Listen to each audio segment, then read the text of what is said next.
Okay, so protected, this is done. So after a few minutes, it showed right here this check. Didn't even have to refresh the page, it just showed that way. So now we're going to keep going.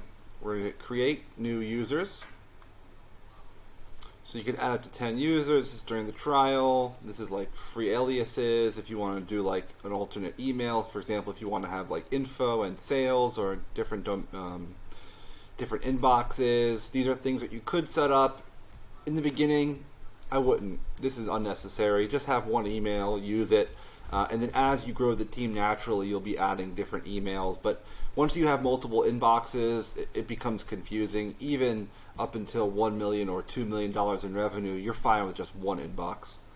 So I'm going to put my information here. It's already pre-filled. Good. Have the main email, user account set up. Okay.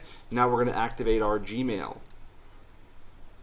So we want to make sure, that if, I guess we could set up, I hate to go back on what I just said, but I really don't see any purpose for setting up new account, new users. I think you can probably do that later, but we're just going to do a new Gmail account.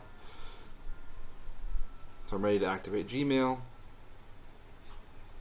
All right, and so now we're going to go back to Namecheap, and we're going to go back to our domain, same place we were at before.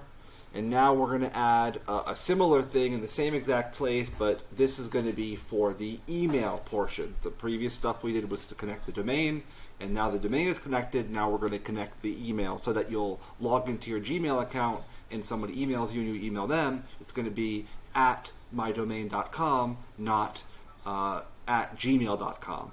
Right? We need a professional email in order to be taken seriously by our vendors and our customers. And by everyone, actually. So you always want to have a professional email. So, especially when you're conducting business operations. So we're going to go back to Advanced DNS. So we went back to our domain, we went back to Advanced DNS, and then we're going to go back here and click on step 2. So we're going to scroll down to the mail settings and select Gmail from the drop-down list. So under mail settings, select Gmail. So mail settings, we're going to select Gmail. Save changes. Click Save Changes. And click Activate Gmail.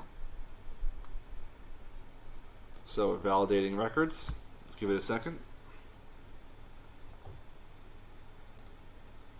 Make sure this is done. Yeah, that's good.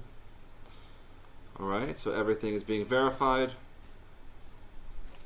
I think this will only take about 10-15 seconds, so I'm not going to pause the video. I think this shouldn't take but a minute.